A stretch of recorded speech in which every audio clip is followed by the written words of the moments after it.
Ini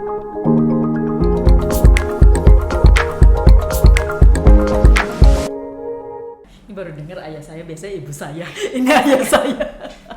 Ayah saya, karena dari beliau, kalau saya bilang iya guru terbaik ayah saya gitu. Jadi semua bilang ayah saya karena beliau diam, diapakan juga diam gitu. Jadi nggak pernah marah pun maksudnya marah wajar ya karena Sabar kita, sekali dong. sabar sekali, Super sabar. sabar banget.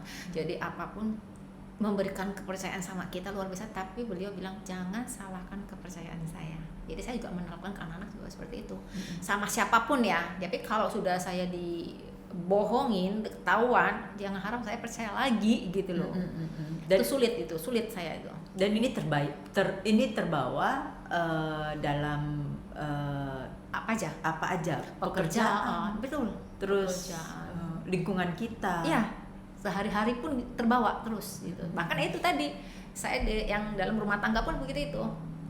Udah saya beri kepercayaan kamu di luar, karena kamu di luar juga bukan milik saya kan istilah gitu ya. Tapi jangan salahkan kepercayaan saya. Jadi kadang juga dibilang kamu tuh misalnya ini benar nggak sih? Tapi kalau udah ketahuan misalnya apapun gitu membohongi, saya akan sulit untuk percaya walaupun saya belajar menjadi percaya gitu. Gitu. Balancing dengan sang ibu, si ibu Hampir sama saya sama ibu sifatnya. Hampir sama ya? Sama ibu saya itu. Oh iya. Ya, karena ibu saya juga Keras. didiknya luar biasa. Dulu malah saya nggak boleh mbak keluar jam 6 sore. Udah nggak boleh keluar. Udah orang Jepang digredel, dikunci. Dan terbawa sama anak. Disiplin ya berarti. Ya, disiplin. Kalau mama, ibu pasti lebih disiplin daripada bapak ya. Kalau bapak lebih masuk ke apa ya namanya psikologi, kita punya attitude, manner ada, gitu ya. Ya, ada juga. Kebetulan juga kan kalau ibu saya kan ada turunan ya Cina, jadi tahu belajar gimana ya, jadi paduannya itu tahu gitu loh.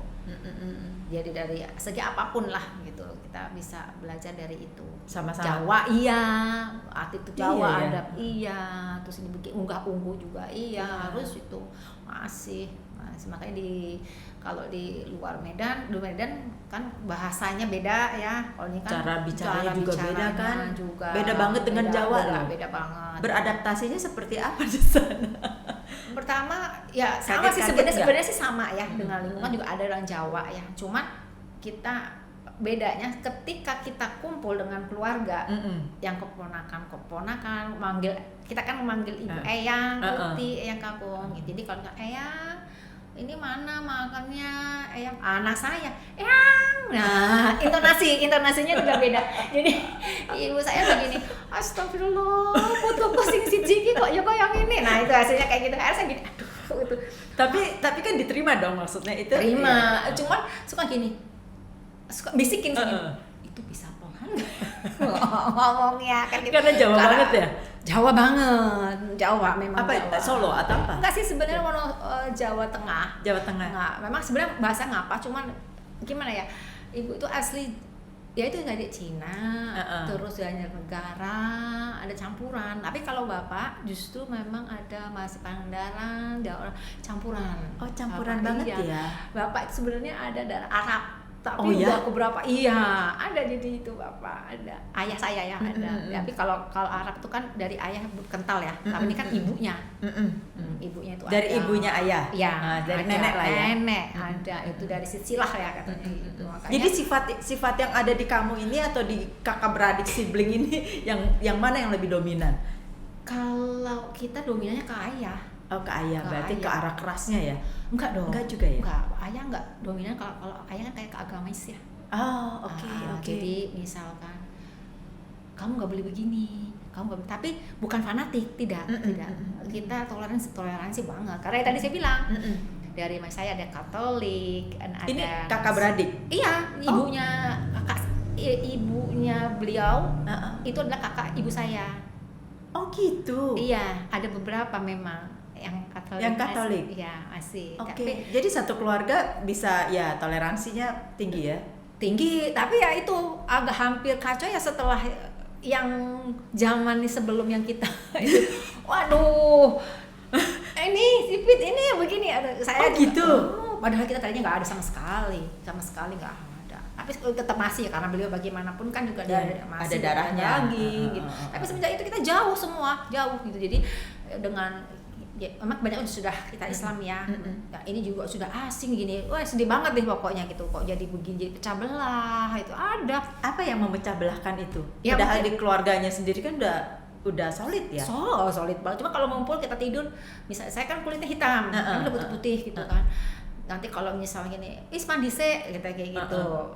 Hitam kan putih-putih gitu kan. Nanti kalau saya gantian, bangun jangan merem. Kan matanya seru ya, sudah seru ya. Oh ya banget sih. Cuman itu tadi itu kita agak jauh. Cuman ya, alhamdulillah ya kita bukan kemarin sih kita agak kok jadi kepengaruh ya dengan ini seperti ini yang memihak sini. Nah itu yang mungkin jadi ini dari keluarga inti sendiri yang seperti itu atau ada pengaruh dari luar yang bukan keluarga inti? Ya dari luar juga, dari mungkin ikut salah satu ini begini, yang satu kita ini begini, tadinya nggak ada sama sekali ya. Natal kita datang gitu, Lebaran dia datang gitu ya, nggak ada masalah gitu. Nah itu untuk mengembalikan seperti itu saat itu ya pas apa ya? Ada rahasia? Nggak ada ya. Cuman kita memang dasarnya kita nggak pernah, jadi mungkin ya ngumpul gitu loh. Ini Lebaran ngumpul di mana kan gitu. Ini di mana gitu. Ya, alhamdulillah. Jadi kembali lagi sebenarnya hatinya sendiri ya keluarga ya, family, blood ininya juga dikit. Iya, betul. Ya kan mempunyai blood yang sama sebenarnya kan keluarga toh. Iya, memang masih sepupu. Iya. Sepupu saya dari kecil sampai besar sama masih baik. Sempat nggak ini, cuman sempat nggak komunikasi. Sempat kita semua itu. Dari antara yang ini dengan yang ini gitu kan.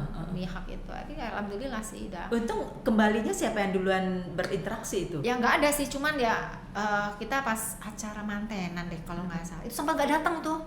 Ya sempat gitu karena merasa bahwa mereka dikucilkan lah gitu kan, karena kita kan punya kan beda ya gitu. Kita nggak ada seperti itu gitu kan. Kita berbeda ya udah, kok jadi kita pengaruh ya gitu. Jadi mereka hanya merasakan aja sebenarnya kenyataannya kalian tidak begitu. Kita juga seperti itu. Ini kok jadi begini ya, kok kita nggak boleh begini ya. Nah, gitu. Tapi itu cepat sadar ya. Iya. Maksudnya berapa lama itu seperti itu? Ya sempat setahun 2 tahunan itu ada seperti kita. Itu. Karena kita kan dari puluhan tahun bareng dari kemana aja. Iya. Tapi ada satu hal yang kita pelajari sebagai orang Indonesia. Iya. Ya kan, itu kan unity in diversity. Iya. Ya kan? Betul. Kita bersatu di dalam keanekaragaman seperti ini. Betul. Nah, itu kan timbulnya Pancasila. Iya. Bhinneka Tunggal Ika kan dari situ betul, sebenarnya. betul. Jadi siapapun, karena Indonesia ini kan coba bayangkan aja yang menjajah kita siapa? Iya. Banyak banget ya. Betul. Dari Jepang, Belanda, sekutu kan, kebule-bulean sana. Terus apa lagi? Jepang, terus Cina. kemudian Cina datang. Di sini kan banyak yang dibilang Cina Benteng itu kan sebenarnya saya dari koko saya kan kayak kami bilang dari mana Cina Benteng? Bukan, kalau saya memang dari Jawa. Dari Jawa. Iya. Dari Semarang jangan-jangan karena trader Cina itu kan datang ke Indonesia. Kayak FOC itu ya. FOC itu karena kan FOC kan trading. Makanya kan di Jakarta ini kan banyak yang ya pesisir kan sebenarnya kebanyakan banyak ini Cina semua kan. Gitu loh. Banyak. Iya kan? Dari kakek saya itu, dari eyang kakung saya itu. Tapi saya di Jawa. Iya di Jawa. Jadi di Purwokerto tuh ada yang terkenal namanya roti Purwokerto. Ya, ada. Habis dari stasiun turun. Itu zaman Belanda sudah ada. Kita nggak boleh nyebut. Tapi saya tahu itu. Suka makan. Suka minta oleh-oleh soalnya. Tahu itu. Ya itu. Nah itu. Dunia kecil banget ya. Makanya mbak saya itu udah tahu apa ini gitu, roti itu gitu kan ada. Jadi yang tradisi, yang benar-benar diolahnya itu kan masih itu tradisional sekali, tradisional banget. Nah, itu ayah saya. Jadi kalau kita kesana, ini cucunya udah tahu. Jadi oh itu ayah? Bukan, jadi rekan. Tahu. Jadi itu kan. Oh itu jadi roti itu adalah bagian dari. Bukan bagian, jadi istilahnya kan dulu pejuang itu. 908 ke berapa gitu kan. Jadi waktu itu nah kakek itu juga sering beli di situ gitu. Jadi udah sahabatan lah gitu. sama-sama kakak. Jadi kalau kita datang gitu, kakak itu kalau dari kakak kan juga alhamdulillah ada pendiri salah satu bank Indonesia ya, punya pemerintah itu. Kalau nah ini buat siapa ini namanya? Si kakek nggak apa-apa lah, nggak ada kan? Nggak ya, kita ada Radinmas juga gitu dari namanya jadi lupa saya, Tamsil Wiro Hadikusumo. Tamsil Wiro Hadikusumo. Iya. Wiro Hadikusumo. Itu kakek. Lanjut. Iya. Makin lama makin ngeliat. Udah tinggal mau buntut dia baru buka rahasia. Jadi nggak itu sih cuma background ya. Background. Tapi kakak juga bilang kalau bisa jangan. Dia dari semua nggak ada yang masuk bank gitu, nggak ada. Karena kakak sudah pesan juga jangan gitu kan. Karena nanti pasti kamu akan diterima gitu loh. Pasti aku akan diterima. Gitu. Jadi kita semua nggak ada. Mereka masuk dengan sendiri, benar-benar sendiri, berjuang sendiri. Masuk juga bukan di bank yang di sekarang ini masih berdiri, enggak gitu, malah bank daerah malah justru itu yang saya. Jadi kita kalau ke sana jangan lupa ini kesenangannya ini Eyang gitu. Beli roti itu kalau sekarang kan mungkin anaknya ya udah ya lu, tapi kalau dulu cucu mungkin iya cucu sekarang kali ya cucu, tapi ada anaknya juga masih yang ada udah tua ya. Jadi kalau dulu kakek saya masih kecil itu pasti tuh misalnya ibu saya kita datang naik kereta ke situ, kita cuma beli 3-4 itu dibawain banyak banget, ini bawa ini anaknya Tamsir gitu loh. Gitu. Ini anaknya Tamsir, ini anaknya keluarga gitu. Tamsir dia. Oke, soalnya ini Purwokerto. Saya tahu banget. Iya, itu Tamsir. Berarti kakak kamu yang Katolik yang kamu bilang Tresia itu siapa? Kakak sepupu atau? Jadi dari mami saya, mami dia kakak adik. Terus sebenarnya dari yang kamu juga sih sebenarnya masih ada juga. Dari mana Eyang? Iya, masih nggak tahu ya, mungkin nggak. Tapi mereka nggak mau, itu masih nggak ada. Pasti ada keturunan semua. Keturunan Cina memang. Jadi kakak saya ada beberapa masih yang Nasrani. Yang Nasrani. Tapi bukan Kristen, Katolik. Semua Katolik semua. Nggak, karena Purwokerto memang banyak yang Katolik. Keturunan itu terus kemudian itu Katolik. Katolik. Oh, ini nanti kalau sebut-sebut nama tuh saya ngatanya tahu lagi. Jangan sebut nama nanti lama-lama. Iya, bisa jadi kan. Bisa jadi karena kemarin waktu saya ke Malang, itu ada ibu-ibu yang begini. Aduh ibu, saya mukanya familiar saya banget. Juga gitu loh. Saya familiar dengan Mbak Lucy. Cuma saya kan nggak tahu di mana.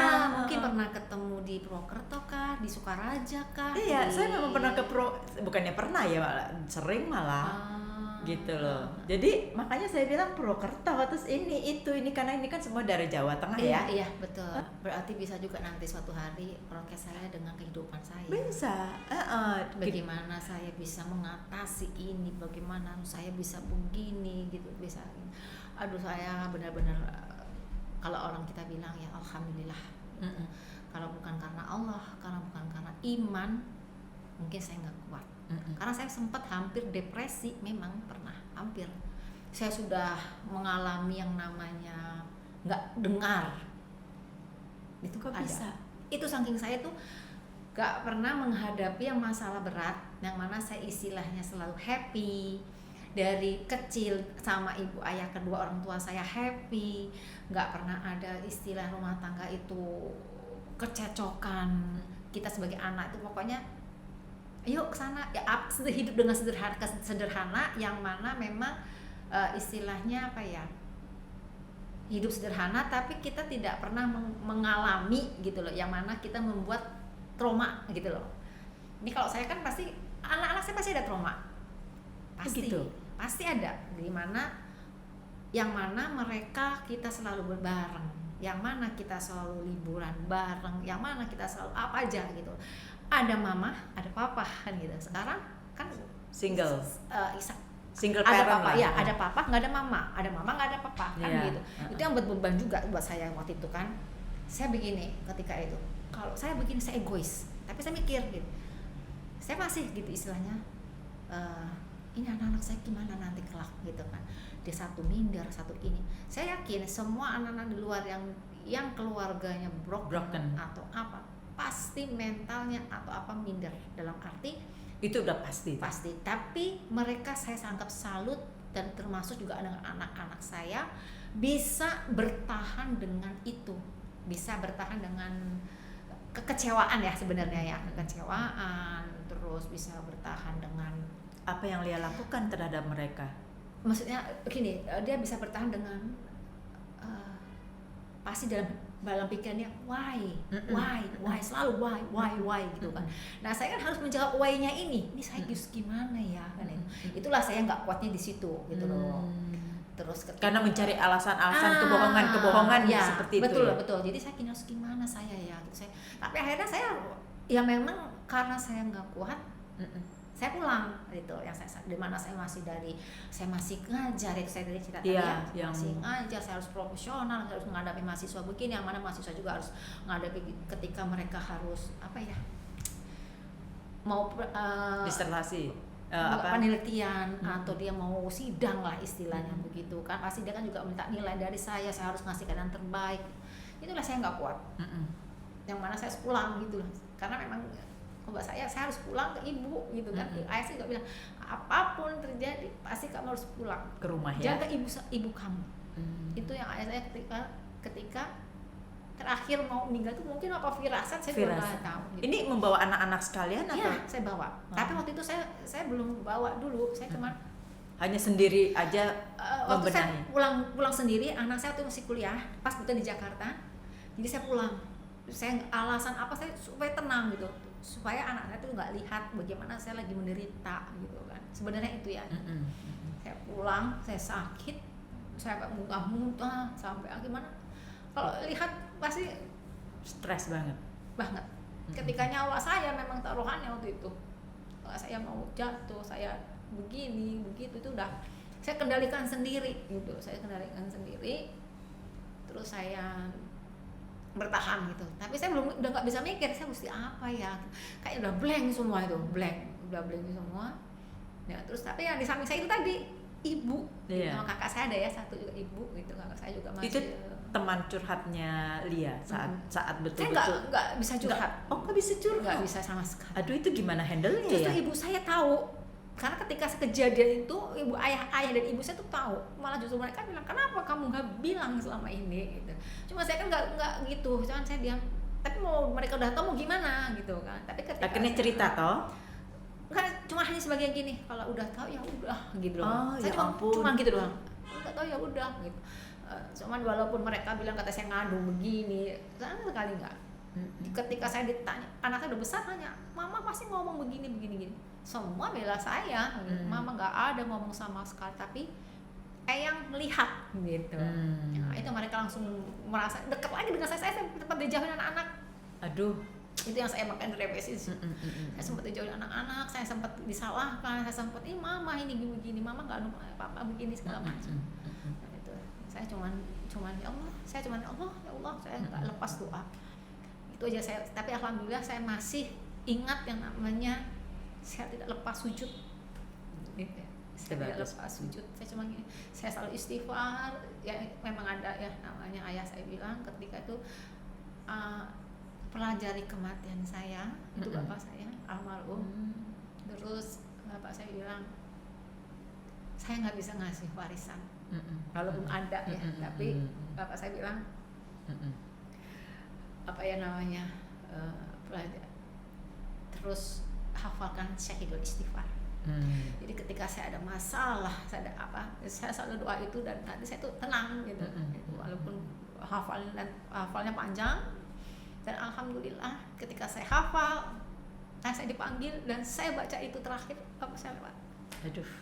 Dia memang pesan-pesan yang terakhir itu yang ini yang ya. luar biasa yang sampai saya bawa, mudah-mudahan juga amal saya buat beliau ya, yang mana saya dikasih kesempatan untuk merawat beliau itu kan udah suatu luar biasa buat saya, warisan yang luar biasa yang sampai saya pun bawa ini adalah warisan ayah yang benar-benar tidak bisa tergantikan. Terganti walaupun dengan harta apapun enggak. Berapa lama yang lalu itu? Tahun 2012. 2012 ya. 2012. Oh, itu meninggalnya. Berarti sedemikian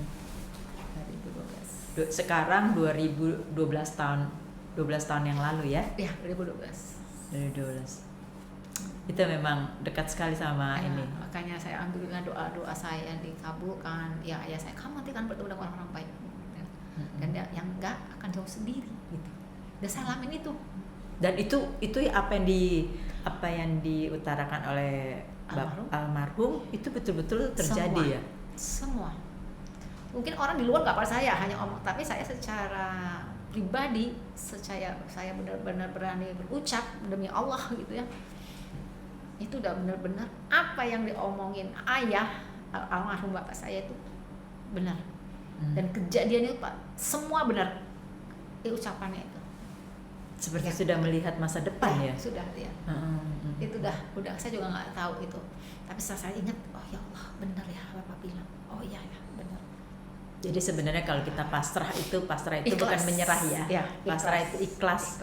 Itu akan ini ya, akan membantu kita, menguatkan kita sebenarnya ya. Betul. Jadi kesuksesan itu ya gini, saya belum merasa sukses. Belum. Sebelum saya bisa membahagiakan ibu saya, buat saya ya.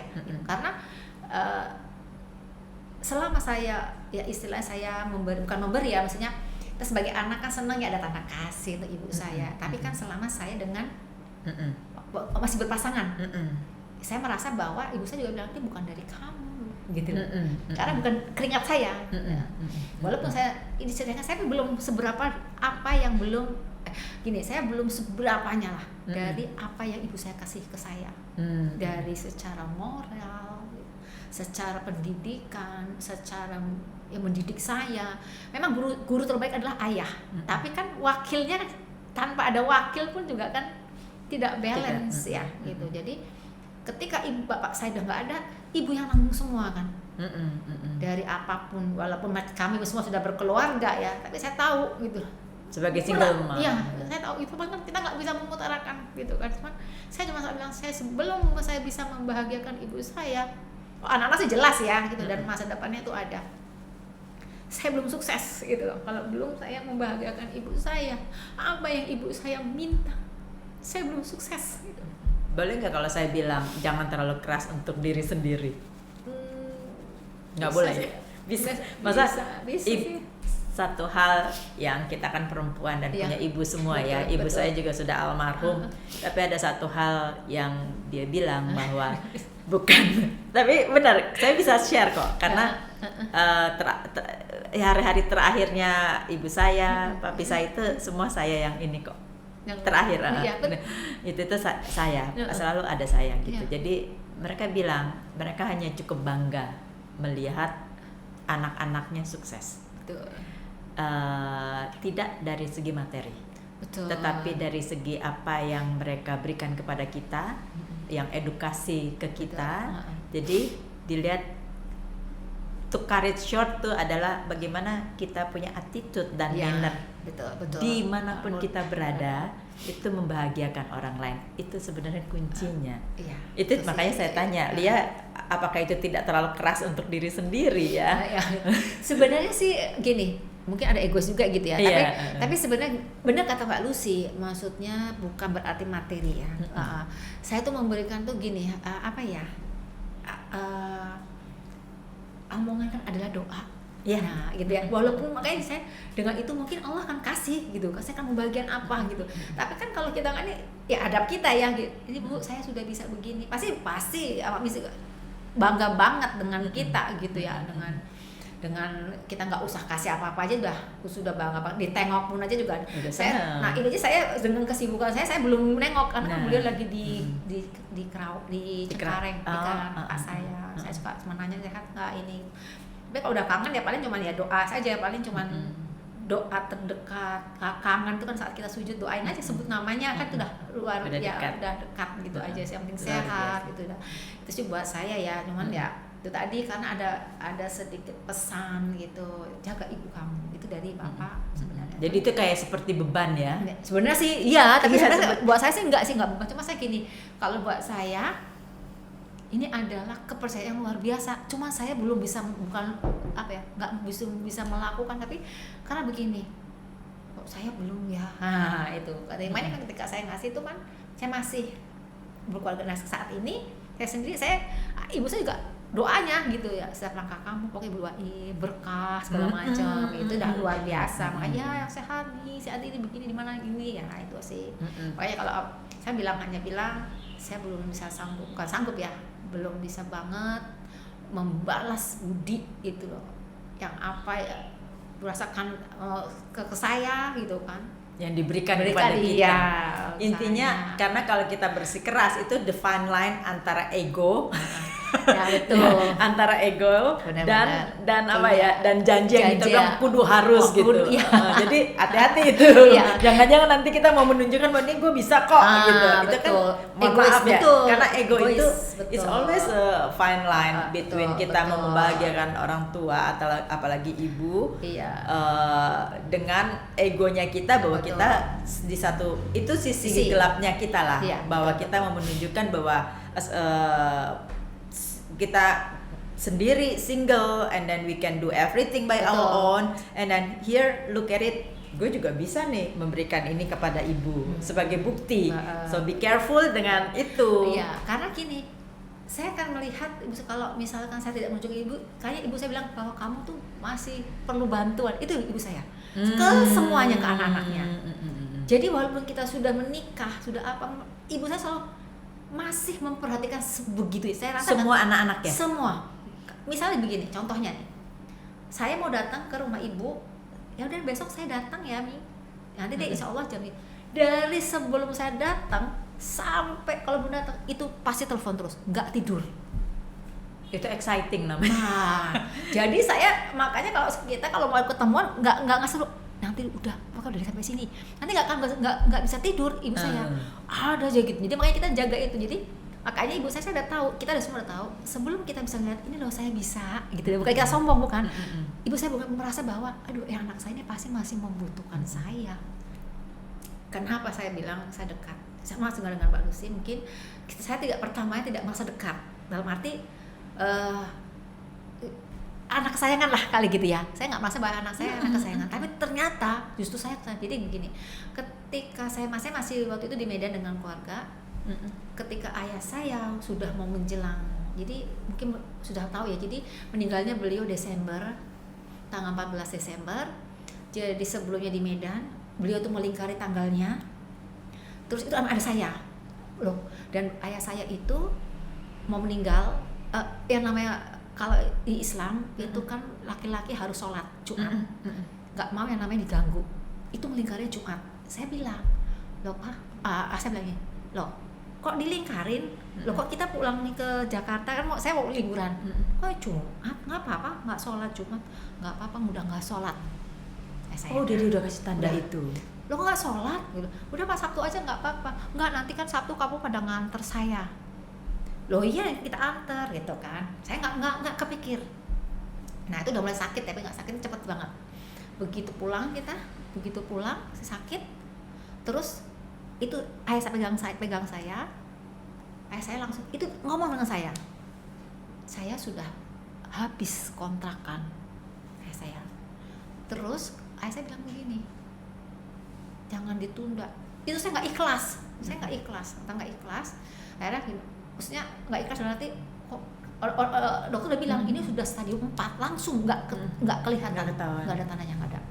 Padahal check up terus, general check up ya. Terus sebelumnya saat saya di Medan, saya kan pulang nganter ayah saya dulu, saya balik nih, ayah saya nggak taunya sakit lagi di rumah sakit, nggak mau pulang, bilangnya begini, saya nunggu Lia, saya nggak mau. Nah di situ saya merasa, jadi keluarga saya, kamu itu kesayangan bapak, kamu tuh kesayangan bapak, kamu tuh nggak ngeras. Di situ saya tuh nangis gitu loh, karena saya merasa gimana kalau kita kesayangan apa aja ini ya gitu. Tapi saya ngerasa memang sudah ketika itu. Terus begitu mau meninggal, saya pegang saya, itu ngomong, ya udah papa mau pergi kapan saya antar. Kan meninggal minta dikubur di Jawa, beliau minta gitu, sudah disiapin belum kuburan saya? Demi Allah, itu ayah saya bilang gitu. Padahal saya kira namanya mau meninggal. Terus ya udah siap semua, kalian siap-siap baju. Kita kalau Desember tuh pasti kita ada tour bareng. Kami sudah nyiapin baju, jadi kayak mau mengantar pergi. Betul. Tetangga pada bingung, kok begitu meninggal pagi udah siap semua langsung koper. Kapan nyiapin ya? Ayah saya itu instruksi saya. Saya bilang begini, antar saya gitu. Terus bapak pergi jalan jam 9. Hari apa? Yaudah Jumat. Nanti pada ngantar ya. Ya Allah Akbar. Jam 9 ayah saya meninggal. Dan di hari Jumat di tangan saya. Makanya saya berhenti gitu kan, karena beliau habis mandiin sama saya, minta mandi sama saya, mandiin. Udah sulit ya. Saya keramasi semua mandi. Terus akhirnya mau diketok kuku kan Jumat. Enggak mau kan. Nah, di situ baru karena saya nggak kuat, saya bilang ikhlas Pak, gitu. Ikhlas saya pergi ke belakang, ada diganti kakak saya. Nah, disitulah terus langsung lewat. Tapi saya sudah mengucapkan tadi yang sahidul ikhlas, ya ikhlas dan sahidul istighfar yang tadi ayah saya pesan itu. Gitu. Nah makanya bisa boleh nih jangan di-cut. Boleh nggak saya istilahnya boleh. Dalam film ini yang saya bermain dengan dipanggil Mbak Dewi yang benar, yang mana saya tadinya di sini hanya ikut dalam apa tadi saya yang event management, yang mana saya lihat kok filmnya bagus gitu, jadi ceritanya hampir menyerupai saya, yang mana saya adalah keluarga yang bahagia, yang tidak ada apa, terus karena kita maju dalam istilahnya bisnis, ternyata ada godaan yang sedikit, yang mana kita jatuh kok malah justru keluar. Akhirnya keluarga kacar-kacir. Nah terpengaruhlah dengan si perempuan ini, karena menggunakan yang nama kita cerita di sini adalah judulnya Tanam Susuk. Dan saya juga di situ bermain sebagai Kartika, yang mana suami saya tergoda dengan si ini gitu kan. Jadi pokoknya filmnya mirip banget gitu ya. mirip banget. Judulnya bisa di-spill nggak boleh ya? Ya, judulnya adalah Tanam Susuk. Boleh kan? Susuk. Tanam Susuk yang mana memang kita ada sedikit horor ya, ada horornya, karena kita di sini ada pelajaran yang mana udah Indonesia kan banyak yang menggunakan untuk daya tarik, supaya pasti gitu kan. Nah itu tergoda lah bagaimana dia supaya bisa menghidupi adik-adiknya. Nah kelanjutan ceritanya pokoknya tonton filmnya di bioskop layar lebar kesayangan. Udah ada? Kita launching itu nanti di bulan April tahun depan. Ya, di 2025. Harus nonton filmnya. Harus nontonnya. Jangan ketinggalan.